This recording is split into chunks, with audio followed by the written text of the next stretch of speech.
Welcome to McPlum, simple solutions served daily. In this video, I will explain how to clean your Vega hairbrush. First, let's tackle the loose hair. It's important to remove as much hair as possible before washing. You can use your fingers, a pointed comb, or even small scissors to gently cut and pull out tangled strands. Remember to turn the brush over to shake out any dust or dry particles.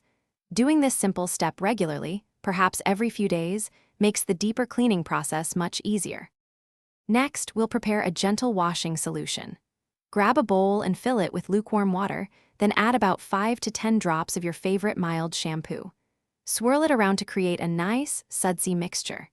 If your Vega brush has a wooden handle or a soft, padded base, only dip the bristles into the water to avoid damage. For brushes made entirely of plastic, you can submerge the whole brush for a few minutes. Now it's time for a good scrub. Take an old, clean toothbrush and gently work it between the bristles, reaching down to the base of the brush. This helps dislodge any stubborn product buildup, dirt, or oils that have accumulated. Once you've scrubbed thoroughly, rinse your brush under cool, running water. Make sure to rinse until all traces of shampoo and suds are completely gone, leaving your brush sparkling clean. Finally, let's dry and maintain your clean brush.